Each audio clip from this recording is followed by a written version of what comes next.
बच्चों last class में हम लोग uniformly charge solid non conducting sphere के अंदर बाहर इलेक्ट्रिक फील्ड और पोटेंशियल का वेरिएशन कर चुके हैं, राइट। तो हम आपको थोड़ा सा पीछे का रिवीजन दे दें, उसके बाद आगे बढ़ते हैं।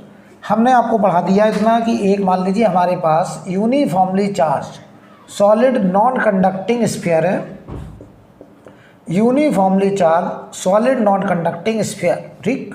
इसके अंदर वॉल्यूम चार्ज डेंसिटी रो है, जिसे हम लोग बोलते थे वॉल्यूम चार्ज डेंसिटी, ठीक। वॉल्यूम चार्ज डेंसिटी याद करिए जरा। इसके अंदर बाहर इलेक्ट्रिक फील्ड की बात करें तो अगर हम आपसे कहें कि इसके सेंटर से आर दूरी पर इस पॉइंट पी पर जो इलेक्ट्रिक फील्ड, बताओ ये पी पॉइंट इनसाइड रीजन में है, R less than capital R के लिए, ये हम ऑलरेडी डिस्कशन कर चुके हैं बेटा, तो ध्यान देना।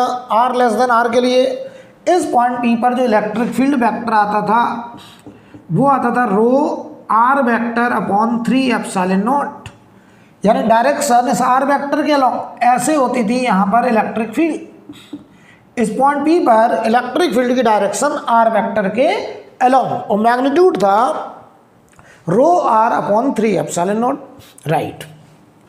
और अगर हम आर ग्रेटर देन आर के लिए बात करें, यहाँ पर एक पॉइंट ले लें आर दूरी पर, मान लो कोई भी पॉइंट ले लो आप, एम पॉइंट ले लो, तो इस एम पॉइंट पर इलेक्ट्रिक फील्ड याद करिए ई बराबर, तो इस पॉइंट के लिए ऐसा लगता था जैसे पूरा चार्ज एक पॉइंट चार्ज है, कहाँ पर, सेंटर पर। तो हम लोग लिख देते थे 1/4 Q total upon R square, right. और बताओ डायरेक्शन होती थी रेडियली आउटवर्ड, ऐसे आता था इलेक्ट्रिक फील्ड एम पॉइंट पर। तो ये बताओ इलेक्ट्रिक फील्ड का ये मैग्नीट्यूड था और डायरेक्शन था रेडियली आउटवर्ड, ये बात मैं बता चुका हूँ। या आप आर कैप लिख सकते हैं, डायरेक्शन रेडियली आउटवर्ड। इसको जरा रो के टर्म्स में भी मैं लिखना चाहता हूँ, रो के टर्म्स में, तो 1/4 क्यू टोटल, बताओ बेटा ये टोटल चार्ज है, बताओ ये पॉइंट बाहर का पॉइंट था और बाहर वाले पॉइंट के लिए ऐसा लगता था जैसे पूरा चार्ज एक पॉइंट चार्ज है, कहाँ पर, सेंटर पर।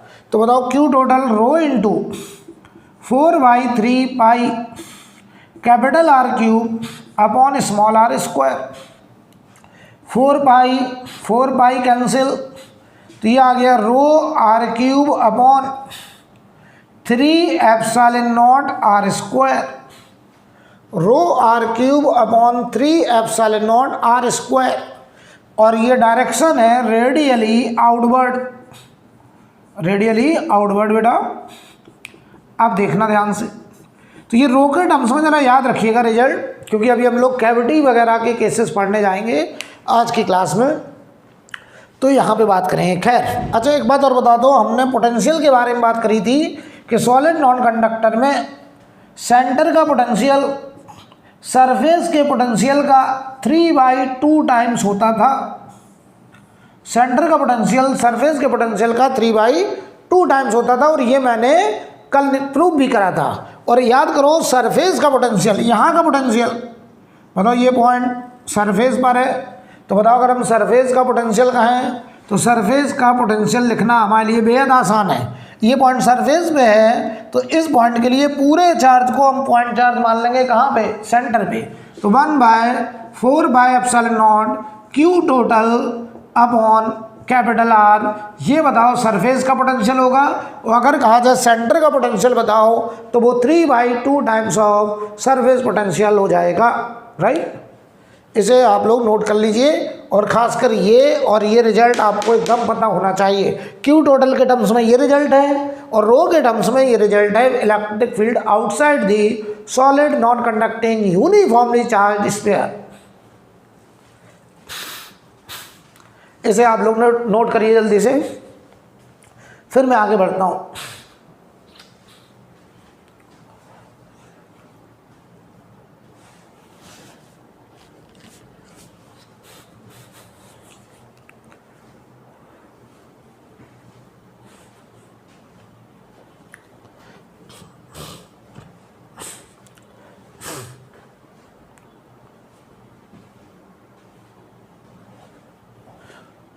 हो गया बेटा।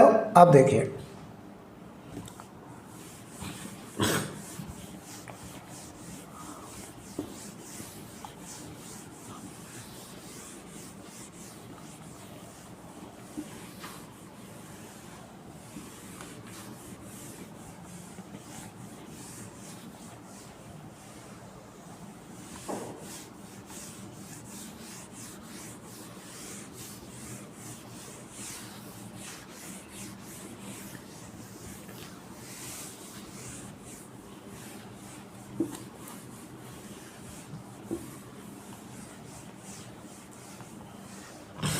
देखिए भाई, तो हमारे पास जो हम एक सवाल पहले करें, ये मान लो एक सॉलिड नॉन कंडक्टिंग स्फीयर है, यूनिफॉर्मली चार्ज्ड है, सॉलिड नॉन कंडक्टर, ठीक है। तो सवाल लिखिए एट व्हाट डिस्टेंस, सवाल लिखिए at what distance from the surface, at what distance from the surface potential will be, at what distance from the surface potential will be half of potential of center, half of potential of center, कह रहे हैं इसके surface से कितनी दूरी पर potential centre के potential का आधा होगा, ये हमारा क्वेश्चन है।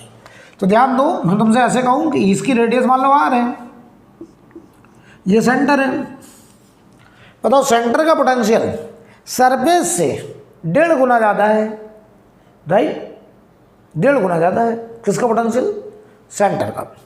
हमसे कहना सरफेस से कितनी दूरी पर हमको पोटेंशियल सेंटर के पोटेंशियल का आधा मिलेगा। तो बताओ ये पॉइंट बाहर मिलेगा यहाँ कहीं, हमने मान लिया x दूरी पे वो पॉइंट है P पॉइंट, हमें ये x निकालना है कि सरफेस से कितनी दूरी पर हमें वो पॉइंट खोजना है जहाँ पर पोटेंशियल सेंटर के पोटेंशियल का आधा। तो आप कहोगे कि P पॉइंट का potential half of centre potential, ये हमको गिवन है, ये हमको बोला गया सवाल में, और हमें बेटा ये x निकालने को कहा गया है, समझ लो अच्छे से। तो यार एक बात बताओ, P पॉइंट का पोटेंशियल हाफ ऑफ सेंटर का पोटेंशियल, और अब बताओ सेंटर का पोटेंशियल लिखना हमारे लिए इतना आसान तो है नहीं, हालांकि आसान है, आप कल ही की क्लास में पढ़े हैं, पिछली क्लास में पढ़ के गए, लेकिन मैं आपको सजेस्ट करूंगा आप इसको ऐसे लिख लो कि सेंटर का potential 3/2 times of surface potential. बेटा ये किसकी बात हो रही, solid non conducting uniform charge sphere. अब देखिए P पॉइंट का पोटेंशियल 3/4 टाइम्स ऑफ सरफेस। तो बताइए जो P पॉइंट है उसका पोटेंशियल सरफेस के पोटेंशियल का 3/4 हो गया, समझना बेटा। अब बताओ P पॉइंट कहाँ है, यहाँ पर, क्या ये पॉइंट बाहर है, यस, और बाहर किसी भी पॉइंट पर पोटेंशियल लिखना हमारे लिए बेहद आसान है। हम क्या करें, पूरे चार्ज को एक पॉइंट चार्ज मान लें, कहाँ पर, सेंटर पे। तो मैं डायरेक्ट लिख रहा हूँ, देखो 1/4/ε0 Q टोटल अपॉन r+x, ये दूरी सेंटर से इस पॉइंट की दूरी r+x, और ये बराबर 3/4 टाइम्स ऑफ सरफेस पोटेंशियल, और सरफेस का मतलब है यहाँ का पोटेंशियल।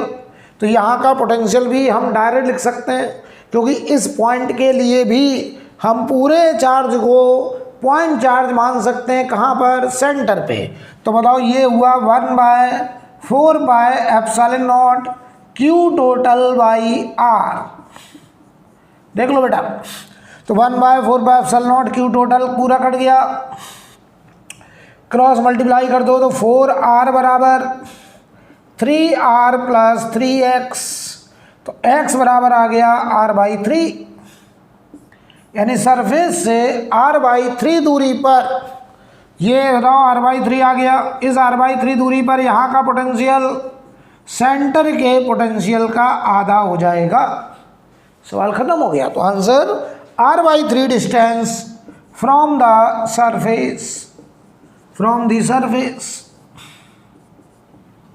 नोट कर लीजिए, नोट कर लीजिए।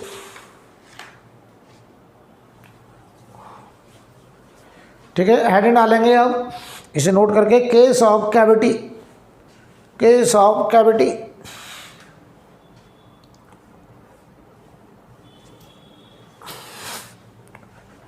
इसे नोट कर लीजिए, फिर हेडिंग डालिए केस ऑफ कैविटी।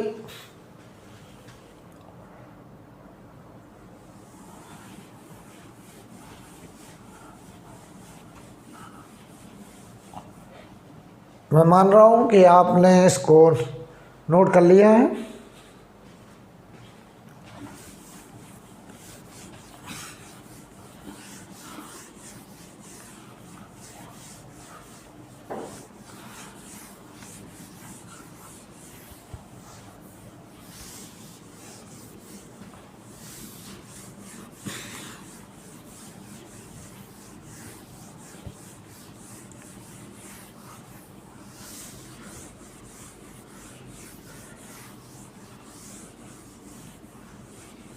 ध्यान दीजिएगा ज़रा।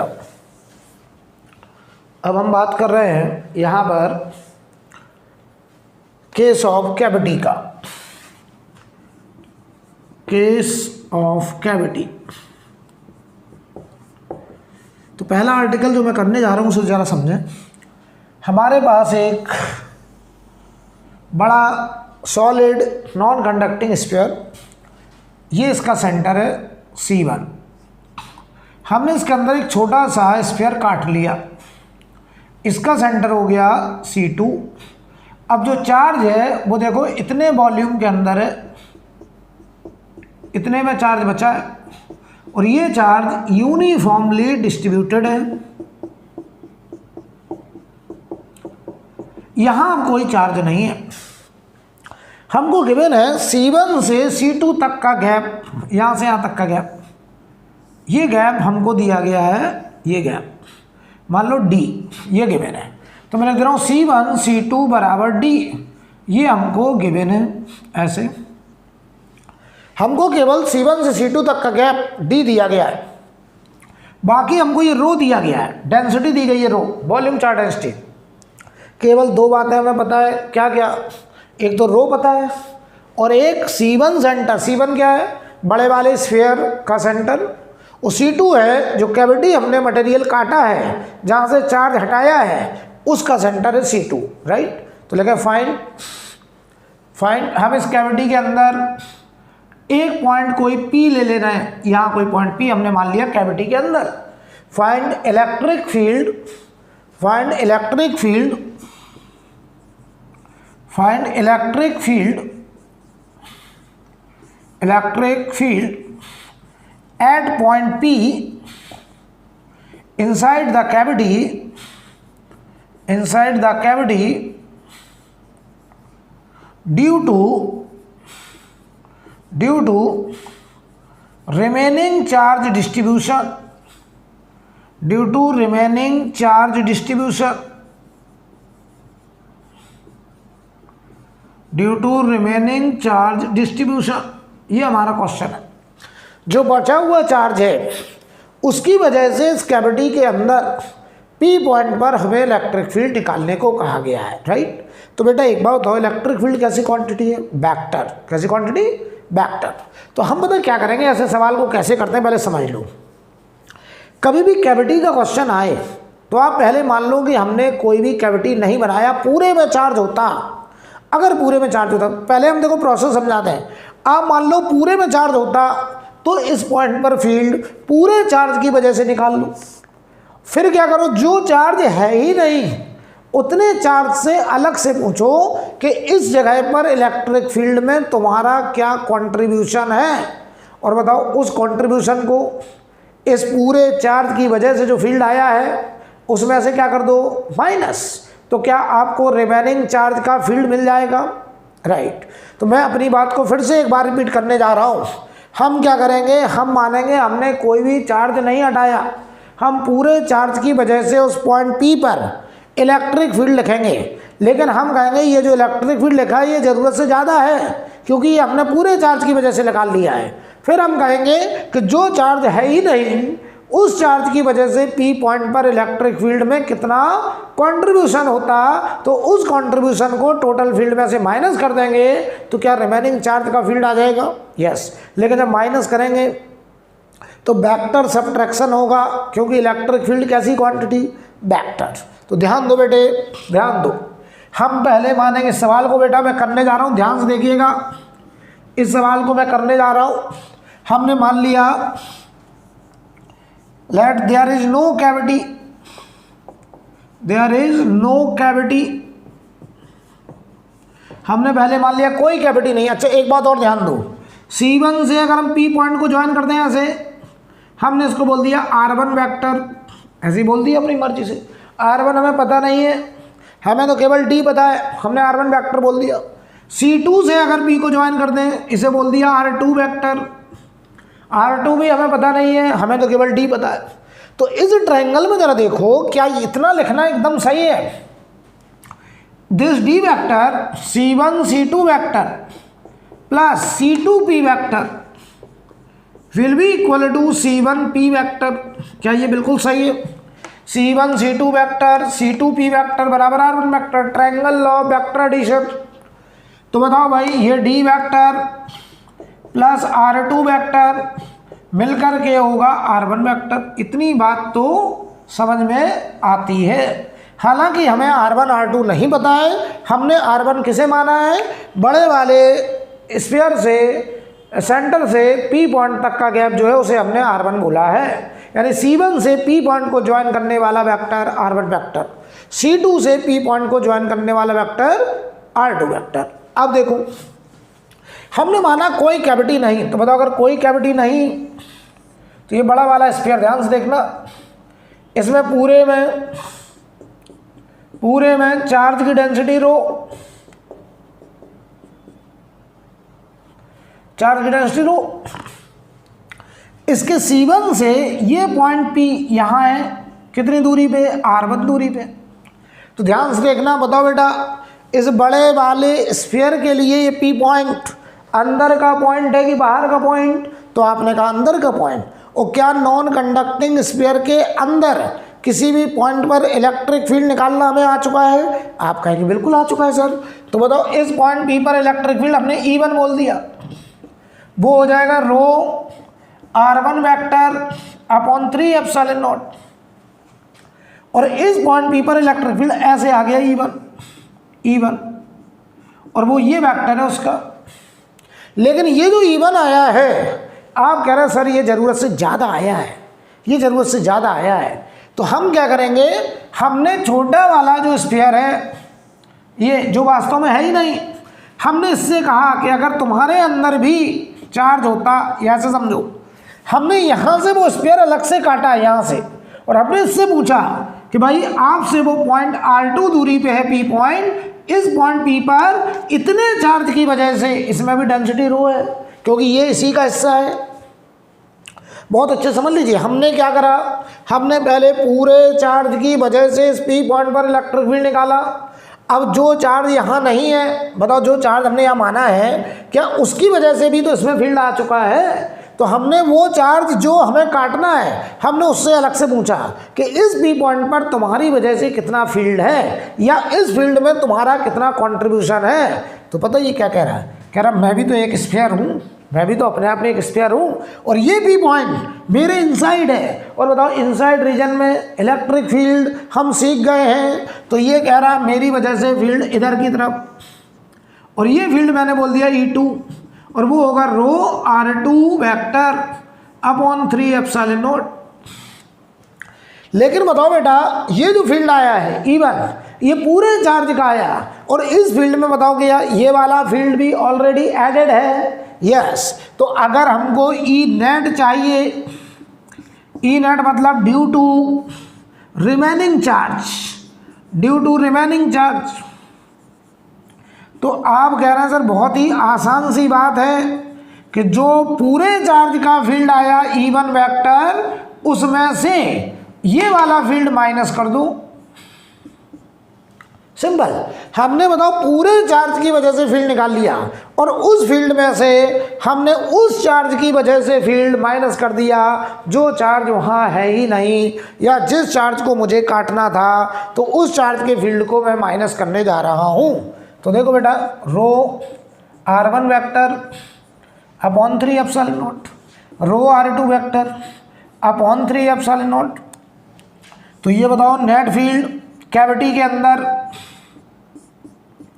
और ये कैविटी देखो ऐसी थी कि इसके अंदर हमने जो पॉइंट माना था वो बड़े वाले स्फीयर के भी अंदर, छोटे वाले कैविटी के भी अंदर था।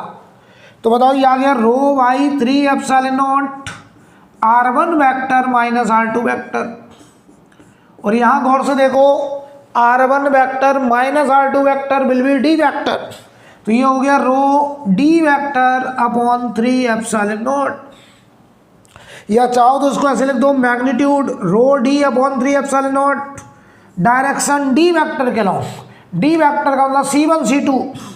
तो फ्रॉम C1 टू C2 ये डायरेक्शन हो गई, या ऐसे बोल दो अलोंग C1 C2, एक ही बात है। तो देखो बेटा कैविटी के अंदर इस पॉइंट P पर जो फील्ड आ रही है वो रो कांस्टेंट, D C1 से C2 के बीच की दूरी कांस्टेंट होगी, क्योंकि ये कैविटी अगर हमने बना दिया तो ये गैप तो फिक्स होगा, D constant, 3 epsilon not is also constant. यानी बताओ ये फील्ड वेरिएबल की कांस्टेंट, आप कह रहे हैं कांस्टेंट, इसका मतलब हम P पॉइंट यहाँ लें, यहाँ लें, यहाँ लें, यहाँ लें, यहाँ लें, यहाँ लें, वो इलेक्ट्रिक फील्ड इन दोनों के सेंटर के बीच के गैप पे डिपेंड करता है, उस पॉइंट की पोजीशन पे डिपेंड नहीं करता कि वो पॉइंट कैविटी के अंदर कहाँ है, इस बात पर इलेक्ट्रिक फील्ड डिपेंड नहीं कर रहा है। तो आप यहाँ पे नोट लगा के एक लाइन लिखेंगे, राइट। और बताओ इलेक्ट्रिक फील्ड कैविटी के अंदर C1 से C2 की तरफ आ रहा है, इस पॉइंट पे जो फील्ड आएगा वो इस डायरेक्शन में आएगा, राइट। तो आप लिख लें इसमें नोट में लिखें electric field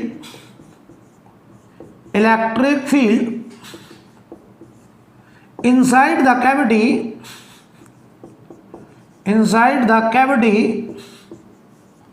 is uniform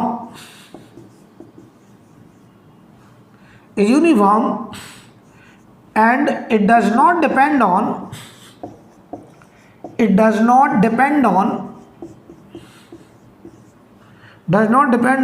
position of point. It does not depend on position of point, and it does not depend on position of point. और ये बताओ उस पॉइंट की पोजीशन पे डिपेंड नहीं करेगा। तो बताओ P पॉइंट पर फील्ड, C2 के सेंटर पे फील्ड, यहाँ फील्ड, बताओ हर जगह है बराबर बराबर कांस्टेंट, कितनी रो D बाई 3 एप्सिलॉन नॉट, और डायरेक्शन C1 से C2 के अलोंग। और D बताओ क्या चीज़ है, C1 सेंटर से C2 सेंटर के बीच का गैप। नोट करिए।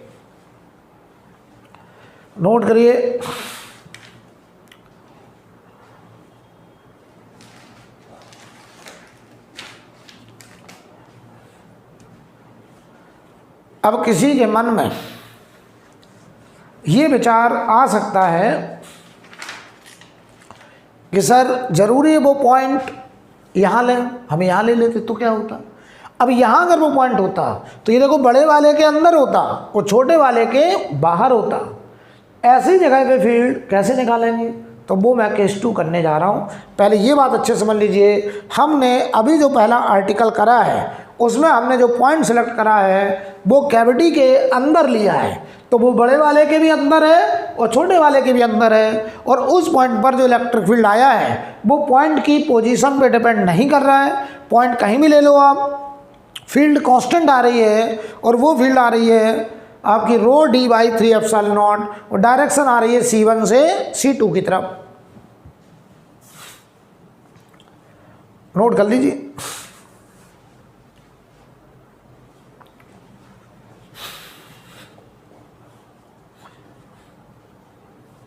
और अच्छे स्टूडेंट को ये सब रिजल्ट एकदम जुबान पे होते हैं, पता होते हैं ऑलरेडी, राइट। चलिए खैर, वो तरीका एकदम क्या था, मैंने कैसे करा था, मैंने पहले मान लिया हमने कोई भी चार्ज कट नहीं करा, कोई भी मटेरियल कट नहीं करा, पहले पूरे की वजह से उस पॉइंट पे फील्ड निकाला, फिर जो चार्ज काटना है उस चार्ज से कहा कि इस फील्ड में तुम्हारा क्या कंट्रीब्यूशन है, उस चार्ज ने बताया कि मेरा फील्ड इतना है इसमें, तो उस फील्ड को हमने माइनस कर दिया, तो रिमेनिंग चार्ज का फील्ड हमको मिल गया। अब देखिए,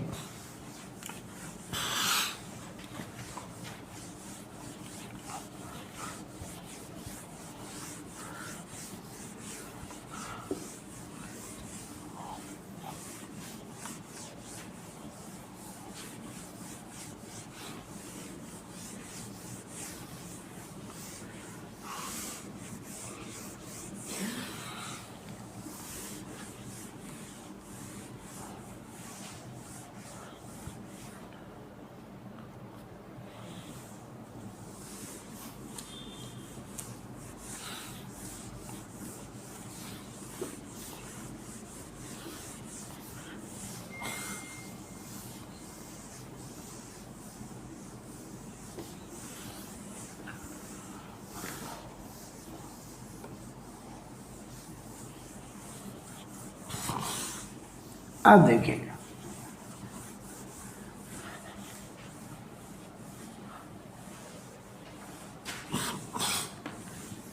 अब देखिए भाई, मैं आपसे कहूँ अगला आर्टिकल और भी बढ़िया सवाल लेते हैं, आपको मज़ा आ जाएगी, ठीक है। ध्यान देखना, एकदम आसान है बेटा। मैं तुमसे कहूँ हमारे पास ये एक सॉलिड नॉन कंडक्टिंग स्फीयर जिसकी रेडियस आर रेडियस है, हमने आर को डायमीटर मानते हुए यहाँ पर एक छोटा सा स्फीयर ऐसे काट लिया है, ऐसे काट लिया, यहाँ से काट लिया, बताओ इसकी रेडियस r/2 हो गई।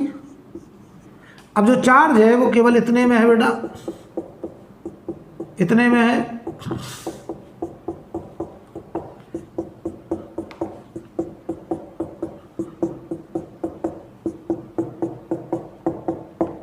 ठीक है, इतने में चार्ज है, और ये नॉन कंडक्टर है, ये तो अंडरस्टूड ही है, राइट। ये बताओ हमारे बड़े वाले स्फीयर का सेंटर C1, ये C2, चार्ज की डेंसिटी रो है, चार्ज डेंसिटी रो। हम यहाँ पे एक पॉइंट यहाँ पे ले रहे हैं, 1 पॉइंट, ध्यान से देखना, 2 पॉइंट हमने C1 पे ही मान लिया है, 2 पॉइंट C1 में मान लिया, 3 पॉइंट हमने यहाँ मान लिया है, और 4 पॉइंट हमने यहाँ माना है एकदम बाहर, और ये दूरी भी r/2 ले ली हमने, ठीक है, r/2। पहले देख लो अच्छे से, 1 पॉइंट यहाँ है कैविटी के अंदर, 2 पॉइंट कैविटी के सेंटर या बड़े वाले के सेंटर पे, 3 पॉइंट बड़े वाले के सरफेस पर, और 4 पॉइंट बड़े वाले के बाहर, ठीक है। सवाल लिखें, find electric field, find electric field at point 1, 2, find electric field eight points 1, 2, 3 and 4। आपको 1, 2, 3 एंड 4 पर इलेक्ट्रिक फील्ड बतानी है। Find electric field at point 1, 2, 3 and 4 due to remaining charge distribution, due to remaining charge distribution. तो जो बचा हुआ charge है उसकी वजह से हमें 1 पॉइंट, 2 पॉइंट, 3 पॉइंट, 4 पॉइंट्स, इन पॉइंट्स पर इलेक्ट्रिक फील्ड बताने को कहा गया है। चलो भाई, सबसे पहला काम 1 पॉइंट पे करते हैं। 1 पॉइंट पर फील्ड बताओ। चलो, क्या 1 पॉइंट बताओ, ये बड़े वाले के भी अंदर है और छोटे वाले के भी अंदर है। क्या ये आर्टिकल अब ये भी करके गए हैं? यस। कितना होता था? रो डी होता था C1 से C2 तक का gap, r/2 upon 3 epsilon not, और डायरेक्शन थी C1 से C2 left side minus i cap. तो ये आंसर है रो r/6 epsilon not minus I cap. पहला पार्ट 1 पॉइंट पर फील्ड आ चुकी है, ठीक है। अब आओ बेटा 2 पॉइंट। 2 पॉइंट देखो, 2 पॉइंट बड़े वाले का सेंटर या इस कैविटी का सरफेस। तो बताओ क्या ये पॉइंट भी कैविटी पे ही तो है? तो बताओ कैविटी के अंदर यहाँ से लेके यहाँ तक हर पॉइंट पर फील्ड बराबर बराबर होती थी, अभी अभी निकाला है, और वो आंसर यही आएगा लौट के। चाहो तो चेक करो, देखो कैसे। पहले एक काम करो, बड़े वाले की इस वजह से मैंने मान लिया कोई चार्ज अपने नहीं काटा, तो बताओ बड़े वाले की वजह से इसके सेंटर में फील्ड आप कहेंगे 0 0, यस। अगर पूरे में चार्ज होता तो सेंटर फील्ड 0। इसमें से माइनस करेंगे किसका फील्ड? इतने चार्ज का फील्ड, ये जो छोटा वाला है, ये छोटा वाला। तो बताओ एक छोटा वाला हम यहाँ पे अज्यूम कर रहे हैं ऐसे, ये, और इसकी रेडियस कितनी है? r/2, और वो पॉइंट यहाँ है। तो बताओ इस पॉइंट पर इतने की वजह से फील्ड क्या बताओ इधर की तरफ आएगी, कितनी आएगी? ρ/2/3ε0, और डायरेक्शन प्लस आई कैप। तो इसमें से माइनस हुआ जब, तो देखो हमने क्या किया, पहले पूरे की वजह से सेंटर पे फील्ड लिखा 0, फिर इतने की वजह से फील्ड यहाँ लिखा, वो इतना है, माइनस कर दिया। तो ये बताओ आंसर ρr/6ε0 माइनस आई कैप, ये माइनस अंदर कर दिया। तो क्या 1 पॉइंट 2 पॉइंट पे फील्ड बराबर आ रही है? आना भी चाहिए, आना भी चाहिए, क्योंकि 1 और 2 पॉइंट कैविटी में ही तो पॉइंट है दोनों। तो 1 पॉइंट और 2 पॉइंट पर फील्ड बराबर आ गई, और बात सही भी है क्योंकि दोनों पॉइंट कैविटी के पॉइंट हैं, और कैविटी के अंदर इलेक्ट्रिक फील्ड सेंटर से लेकर सरफेस तक बराबर बराबर होती है। और ये आ गई ρr/6ε0 डायरेक्शन माइनस आई कैप, ये आ गया। अब चलो बेटा 3 पॉइंट पे मैं फील्ड निकालने जा रहा हूँ। 3 पॉइंट पर ध्यान से देखना, थोड़ा कैलकुलेशन आपको करना पड़ेगा। 3 पॉइंट पर बताओ, 3 पॉइंट पहले निकालो पूरे की वजह से। तो बताओ बेटा पूरे के लिए ये पॉइंट कहाँ का? सरफेस का। तो यहाँ पे जो फील्ड होगा पूरे की वजह से ρr/3ε0 किधर की तरफ? राइट साइड, इधर की तरफ। अब हम इतने में चार्ज मान रहे हैं, इतने में, और इससे कह रहे हैं कि तुम्हारी वजह से यहाँ फील्ड। बताओ जरा इतने के लिए ये पॉइंट कहाँ का है? बाहर का पॉइंट है। इतने चार्ज के लिए ये पॉइंट बाहर का पॉइंट है, और बाहर फील्ड अभी अभी निकाला था हमने, ρr रेडियस r/2 का cube upon 3ε0 small r square, और स्मॉल r होता था इसके सेंटर से उस पॉइंट तक की दूरी। तो ये बेटा है 3r/2 का स्क्वायर, और डायरेक्शन आई कैप।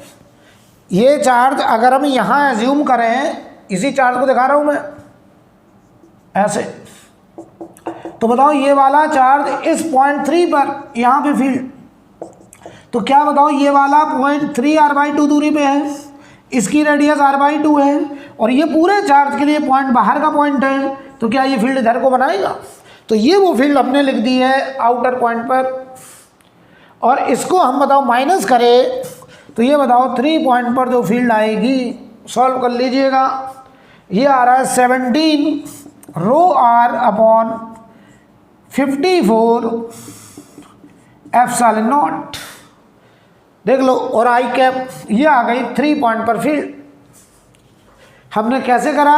हमने पहले पूरे की वजह से 3 पॉइंट पे फील्ड लिखा, और जो चार्ज है नहीं उसकी वजह से हमने पूछा कि तुम्हारा यहाँ क्या फील्ड में कंट्रीब्यूशन, उस कंट्रीब्यूशन को बेटा हमने माइनस किया।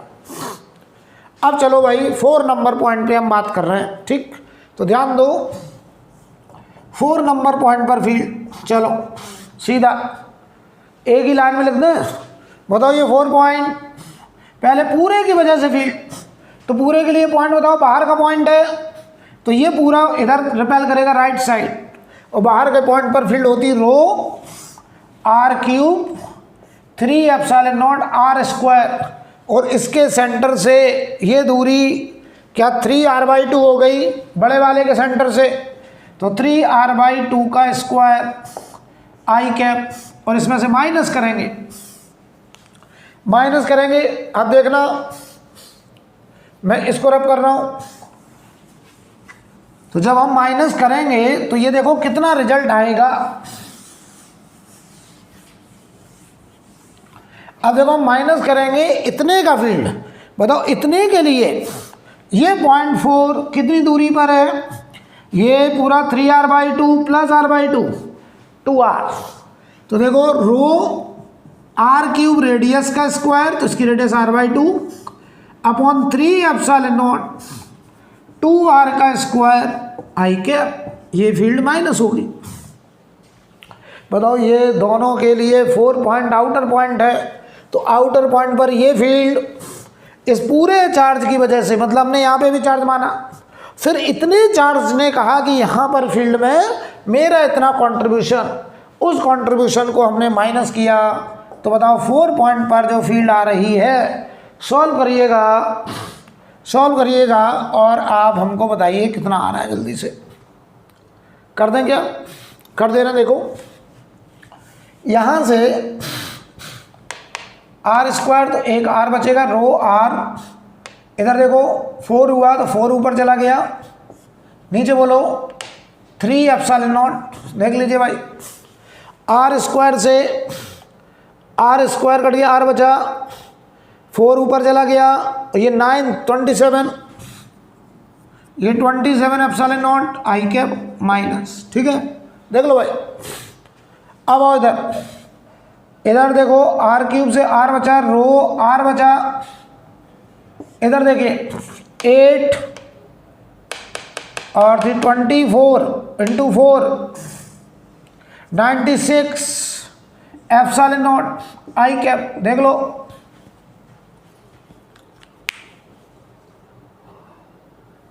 क्या मैं सही कर रहा हूं?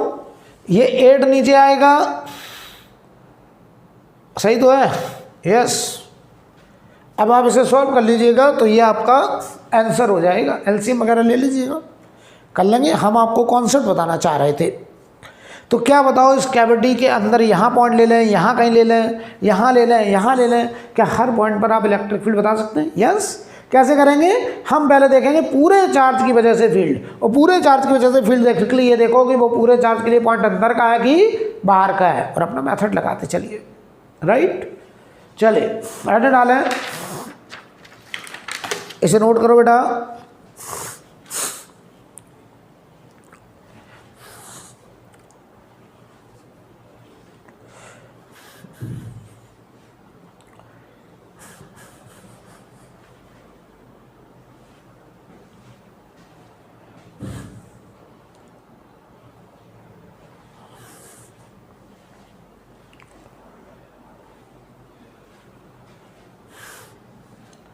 हेडिंग डालिए, charging of thin concentric shell, charging of thin concentric shell. हम लोग कॉन्सेंट्रिक सेल कंसीडर करेंगे, उनकी चार्जिंग की बात करेंगे। राइट, तो पहले एक काम करते हैं, एक ही सेल पहले लेते हैं, फिर 2 कॉन्सेंट्रिक लेंगे, फिर 3 लेंगे, ऐसे बात बढ़ती जाएगी। राइट, तो समझना जरा।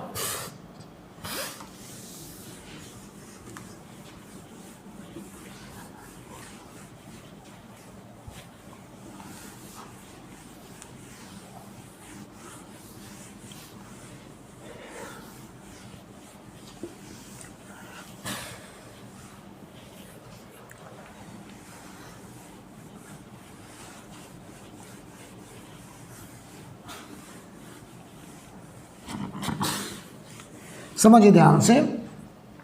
पहले तो हम सेल के केस में अंदर बाहर या किसी भी पॉइंट का पोटेंशियल कैसे निकालते हैं, पहले ये सीखना। कभी भी कहा जाए सेल का पोटेंशियल बताओ, तो हमेशा उसकी सरफेस पे किसी पॉइंट का पोटेंशियल बताना है हमें। राइट, सेल पोटेंशियल का मतलब होता है सरफेस पोटेंशियल। तो पहले तो हमें चार्जिंग डिस्ट्रीब्यूशन, फिर अंदर बाहर किसी भी पॉइंट पर पोटेंशियल लिखना सीखना है। तो ध्यान दो, हमारे पास ये थिन सेल है। हम 2 तरीके से करना चाहते हैं, एक बार विदाउट इंडक्शन, एक बार विद इंडक्शन। ठीक है, तो पहले मैं कर रहा हूं विदाउट इंडक्शन। ध्यान दो, ये हमारे पास एक सेल है और सेल में हमने अभी इनर और ये कंडक्टिंग है भाई, कंडक्टिंग सेल है। अभी हम इंडक्शन नहीं दिखा रहे हैं, विदाउट इंडक्शन कर रहे हैं। तो विदाउट इंडक्शन में हम इसमें दो सरफेस नहीं दिखा रहे हैं। वास्तव में थिन सेल में भी दो सरफेस होगी, एक इनर और एक आउटर। अभी हम करेंगे जब इंडक्शन से करेंगे। पहले हम विदाउट इंडक्शन बात करें। मान लो हमने सेंटर में एक चार्ज -Q0 रखा हुआ है और हम इसको चार्ज 3Q0 देखने आए हैं प्लस का, ठीक। सेंटर पे कितना चार्ज रखा है -Q0 और हमने इसको 3Q0 चार्ज दिया है और इसकी रेडियस है बेटा r, इसकी रेडियस है r। हमको पोटेंशियल लिखना है। हम मान लो 3 पॉइंट सिलेक्ट कर लें। एक पॉइंट हमने यहाँ ले लिया 1 पॉइंट स्मॉल r दूरी पे, एक पॉइंट हमने 2 ले लिया इसकी सरफेस पर, और एक हमने 3 पॉइंट ले लिया यहाँ कहीं, मान लो चलो यहाँ कहीं, और ये दूरी है मान लो r3, ये चलो r1, और 2 पॉइंट की दूरी है कैपिटल R। 2 पॉइंट यहाँ की बजाय यहाँ कर दें, एक ही बात है। चलिए, हमें 1, 2, 3 पॉइंट पर पोटेंशियल लिखने को कहा गया है। तो सुनो बेटा, हमने अभी इंडक्शन नहीं दिखाया है। हमने कहा ये 3Q0 चार्ज दिया तो ये इसकी सरफेस पर ऐसे फैल गया, ऐसे फैल गया। लेकिन अभी हम ये नहीं कह पा रहे इनर सरफेस पे कितना, आउटर पे कितना। क्यों? वो बात इंडक्शन से पता चलती है। तो सुनिए, यहाँ -Q0, सरफेस पे कितना 3Q0। ये जो 3Q0 है ये इसकी इनर आउटर मिला के है। वो बात की पुष्टि कौन करेगा? इंडक्शन। अभी हम बात कर रहे हैं विदाउट इंडक्शन। तो देखो भाई, मैं पहले लिख रहा हूँ विदाउट इंडक्शन, और मैं ये साबित कर दूंगा कि पोटेंशियल कैलकुलेशन थिन सेल के केस में चाहे आप विदाउट इंडक्शन करें वो चाहे विद इंडक्शन करें, फर्क नहीं पड़ता, आंसर सेम आता है।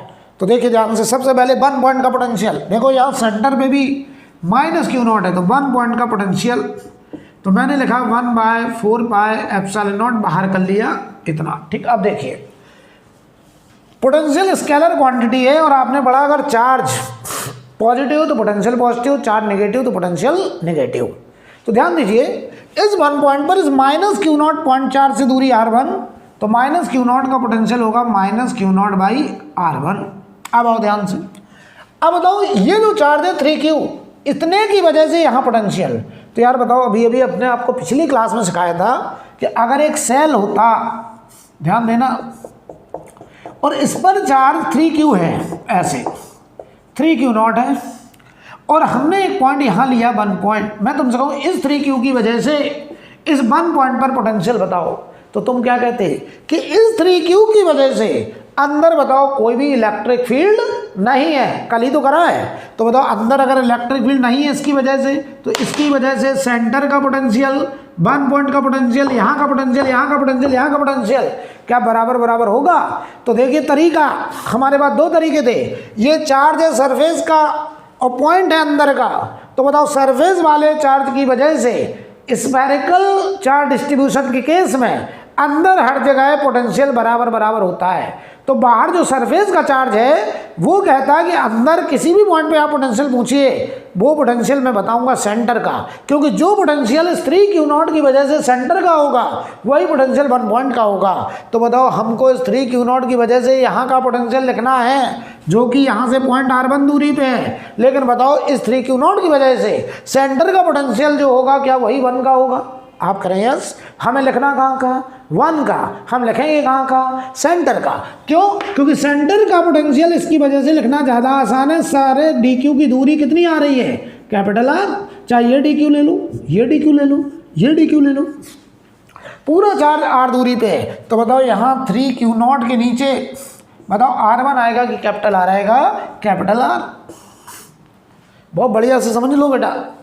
देखो मैं फिर से रिपीट कर रहा हूँ, स्फेरिकल चार्ज डिस्ट्रीब्यूशन के केस में अगर चार्ज सरफेस पर है और पॉइंट अंदर है, तो बताओ सरफेस वाला चार्ज कहता है कि अंदर मेरी वजह से हर जगह पोटेंशियल बराबर बराबर। आप कहीं का भी पूछो हम बताएंगे सेंटर का। तो यहाँ देखो 3Q0/R हमने सेंटर का पोटेंशियल लिख दिया और यही पोटेंशियल इस 3Q0 की वजह से 1 पॉइंट का हो गया। I think clear. अब आओ बेटा, अब 2 पॉइंट का पोटेंशियल लिखने जा रहा हूँ मैं, 2 पॉइंट का।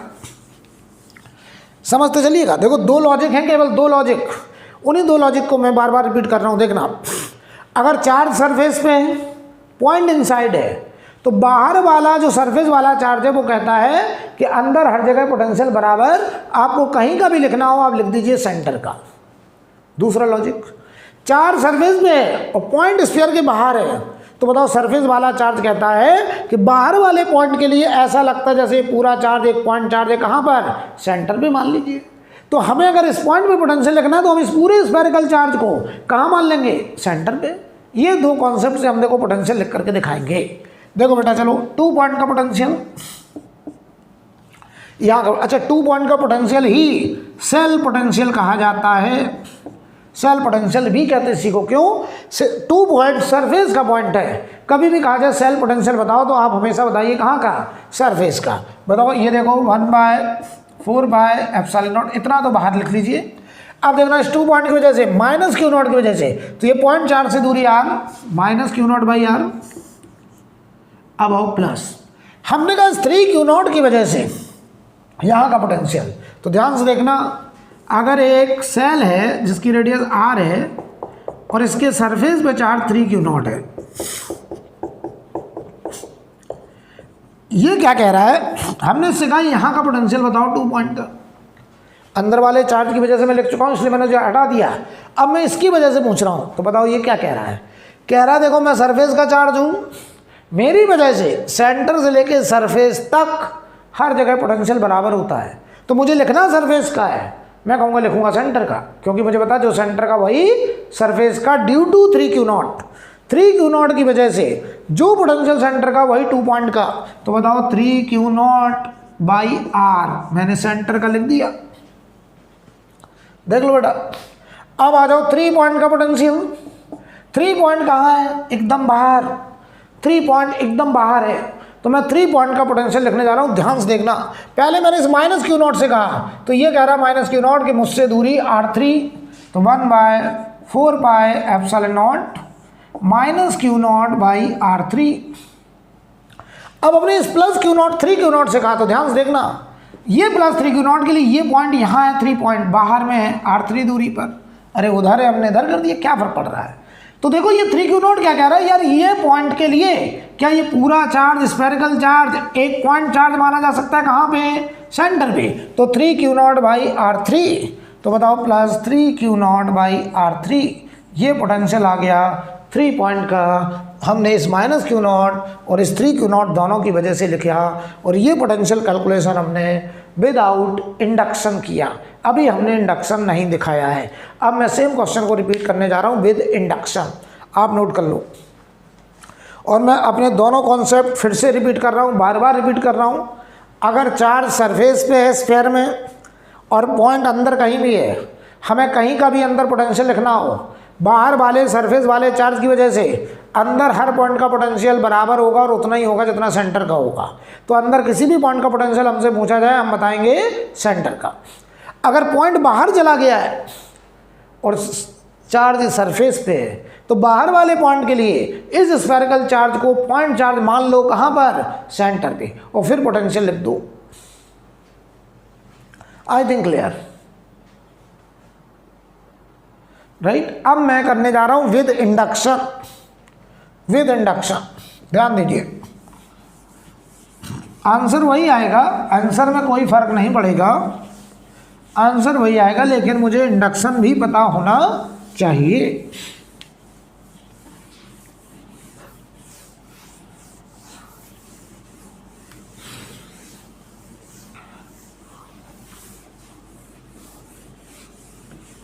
ध्यान से देखिएगा, अगर हम सेम क्वेश्चन को रिपीट करें विद इंडक्शन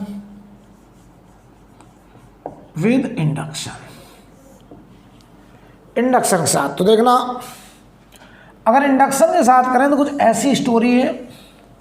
यहाँ पे चार्ज था माइनस Q0 और हम इसको चार्ज देने गए 3Q0। ध्यान से देखना यार, वास्तव में ये कंडक्टिंग सेल है, एक हॉलो स्फीयर है, तो इसमें बताइए 2 सरफेस होंगी, एक इनर सरफेस और एक आउटर सरफेस। ध्यान दो, ऐसे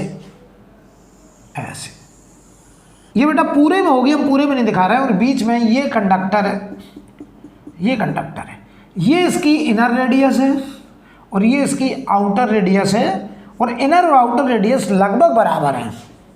इनर रेडियस और आउटर रेडियस लगभग बराबर हैं, इसलिए इसको हम लोग थिन सेल बोल रहे हैं। और ये जो शेडेड पार्ट हमने दिखाया दैट इज कंडक्टर, ये कंडक्टिंग मीडियम है, कंडक्टिंग मटेरियल, तभी तो ये कंडक्टिंग सेल है। अब देखो हमने जैसे ही यहाँ माइनस क्यू नॉट रखा, ध्यान से देखना, तो इसकी जो इनर सरफेस है ये पूरी ऐसे गई होगी, ऐसे ये कहेगा। अच्छा बताओ यहाँ पे अगर हम एक पॉइंट पी ले लें, बताओ इस पॉइंट पी पर इलेक्ट्रिक फील्ड क्या होनी चाहिए? आपने कहा जीरो। क्यों?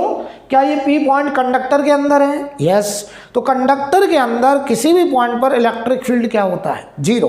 तो मैं तुमसे ऐसे कहूं कि अगर मैं पी पॉइंट को रेडियस मानते हुए एक स्फेरिकल गॉसियन सरफेस ड्रॉ करूं ऐसे, तो बताओ जरा इस गॉसियन सरफेस के लिए क्या मैं ये लिख सकता था? Surface integral of electric field over close surface equal to Q in by epsilon naught. बताओ ये इलेक्ट्रिक फील्ड यहाँ जीरो लाना है, तो ये जीरो तभी आएगा जब ये इनक्लोज चार्ज जीरो हो। तो बताओ इनक्लोज चार्ज इसका मतलब जीरो होना चाहिए।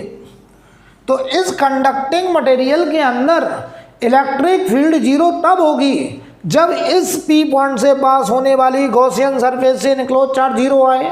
तो यहाँ माइनस क्यू नॉट, तो ये इनर सरफेस कहेगा मुझे इंड्यूस्ड कराना है प्लस क्यू नॉट। तो यहाँ आ गया बेटा प्लस क्यू नॉट, तो 3 क्यू नॉट में से प्लस क्यू नॉट चला गया इनर पर, तो बाहर बताओ कितना बचा? 2 क्यू नॉट, बाहर बचा 2 क्यू नॉट, ऐसे फैल गया बाहर 2 क्यू नॉट। तो ध्यान दो, तो बताओ कोई तुमसे कहे सेल पे कितना चार्ज, तो सेल के पास दो सरफेस हैं, एक इनर, ये वाली इनर, और एक ये आउटर, तो दोनों मिला के बताएंगे हमेशा। तो इनर पे कितना? प्लस क्यू नॉट, आउटर पे कितना? 2 क्यू नॉट, मिलके कितना? 3 क्यू नॉट। लेकिन अब इंडक्शन से इस बात की पुष्टि हो गई है कि इस सेल में जो 3 क्यू नॉट चार्ज है वो अंदर वाली सरफेस पे प्लस क्यू नॉट, बाहर वाली सरफेस पे प्लस 2 क्यू नॉट। लेकिन जब इंडक्शन नहीं करा था तो बस लग रहा था कि टोटल चार्ज 3 क्यू नॉट बाहर बाहर दिख रहा था, जबकि ऐसा था नहीं। रियल में क्या है कि अगर सेंटर पे माइनस क्यू नॉट है तो अंदर वाली सरफेस कहेगा कि मुझे प्लस क्यू नॉट ही चाहिए, ताकि मैं सेंटर वाले चार्ज के equal and opposite charge maintain कर सकूं, ताकि इस पी पॉइंट से पास होने वाली गॉसियन सरफेस से इनक्लोज चार्ज जीरो आए, ताकि कंडक्टिंग मटेरियल के अंदर इलेक्ट्रिक फील्ड क्या रहे? जीरो। तो इनर सरफेस कहता है कि मेरी रिस्पॉन्सिबिलिटी है कंडक्टिंग मटेरियल के अंदर इलेक्ट्रिक फील्ड को क्या करना?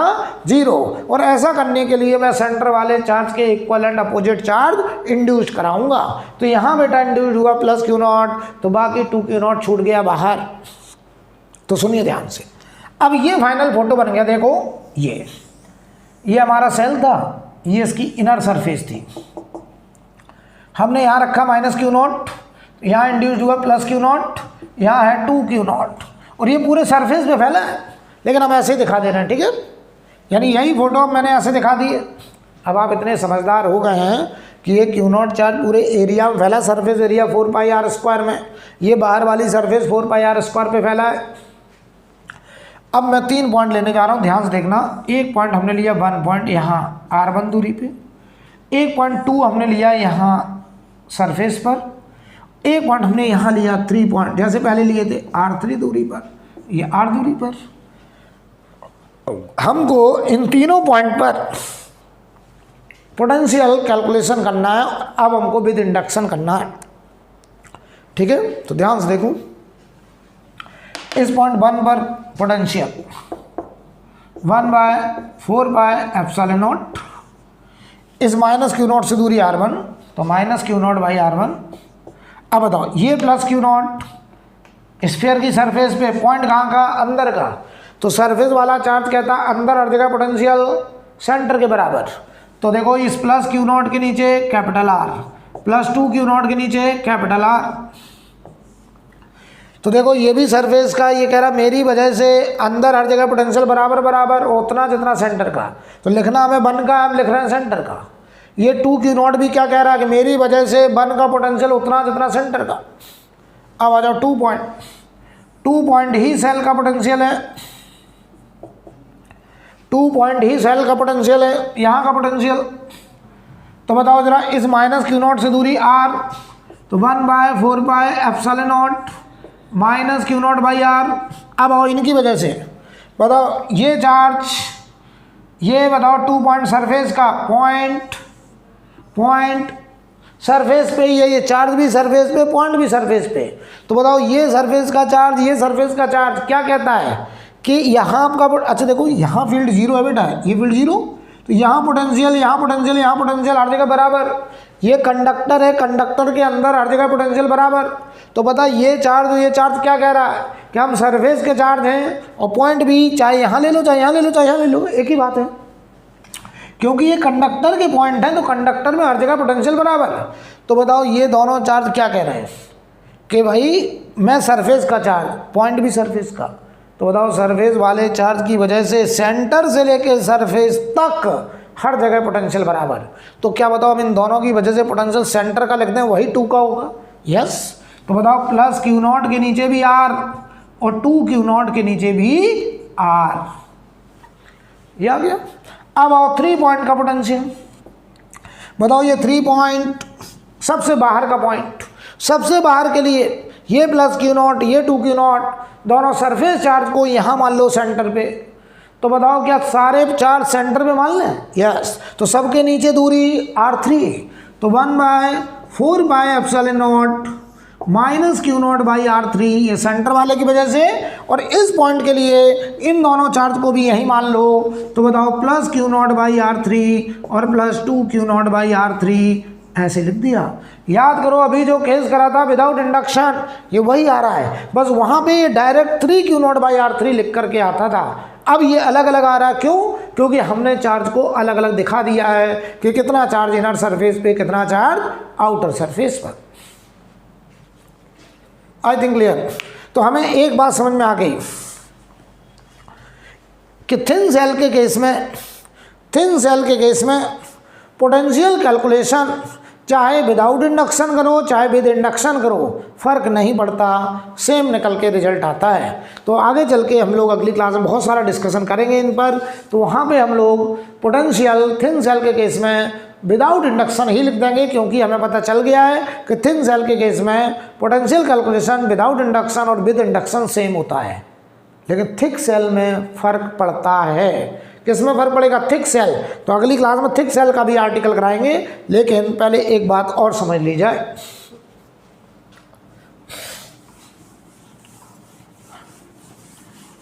एक बात हम आपको पहले अच्छे से और समझा दें।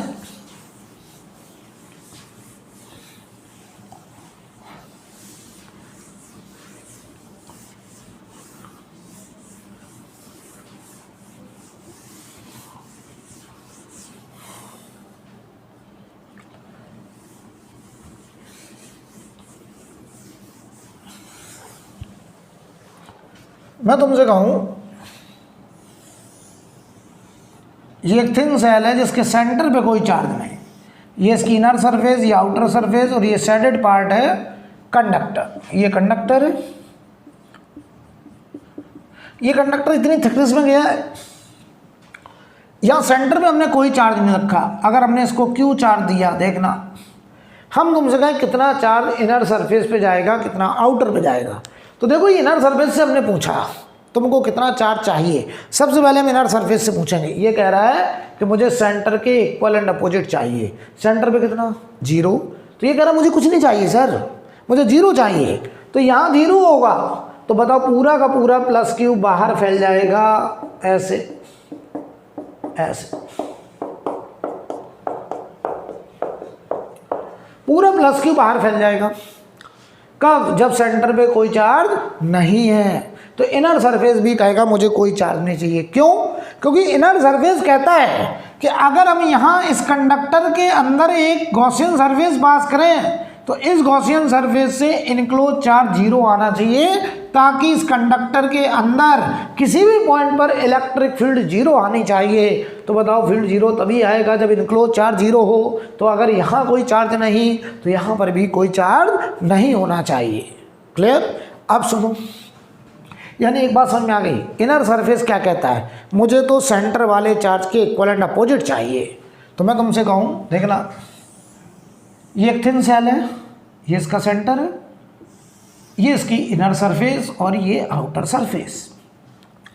हमने यहाँ पे एक चार्ज मान लो प्लस क्यू दिखा दिया और हमने इसको एक चार्ज क्यू दिया।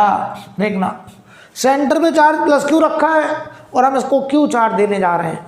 हमने तुरंत इनर से पहले पूछा तुमको कितना चार्ज चाहिए, तो पता ही क्या कहेगा, कह रहा सेंटर पे प्लस क्यू, तो मुझे चाहिए ये माइनस ऐसे फैल जाएगा पूरे सरफेस पर, इनर सरफेस पर ऐसे पूरे एरिया पर, तो ये माइनस क्यू की डिमांड करेगा। क्यों माइनस क्यू की डिमांड करेगा? ताकि इस कंडक्टर के अंदर हम एक गॉसियन सरफेस पास करें तो इनक्लोज चार्ज क्या आना चाहिए, 0, ताकि इस कंडक्टर के अंदर इलेक्ट्रिक फील्ड 0। तो ये माइनस क्यू बताओ इनर सरफेस में आया, कहाँ से आया, ये इस प्लस क्यू में से ही माइनस क्यू यहाँ चला गया। तो बताओ बाहर कितना बचा, तो आप कहेंगे बाहर बचा 2Q, बाहर बचा 2Q। तो बताओ इस Q में से माइनस Q चला गया इनर पर, बाहर आ गया 2Q। बताओ क्या कोई तुमसे कहे सेल का चार्ज बताओ, तो आपका जवाब होगा सेल का चार्ज मतलब होता है उसकी इनर सरफेस का चार्ज प्लस उसकी आउटर सरफेस का चार्ज। तो इनर पे चार्ज माइनस क्यू, आउटर पे 2Q, तो सेल का चार्ज तो Q है जो तुमने दिया है। तो तुमने जो चार्ज Q दिया, अब वो सेल की इनर पे माइनस Q चला गया, बाहर आओ 2Q चला गया। अगर ये 0 होता तो यहाँ पे 0 जाता, पूरा का पूरा आउटर पे जाता, जो कि यहाँ हुआ था, राइट। कुल मिलाकर के मैं तुम्हें ये सिखाना चाह रहा था कि इनर सरफेस पे चार्ज सेंटर वाले चार्ज के इक्वल एंड अपोजिट जाएगा। क्यों?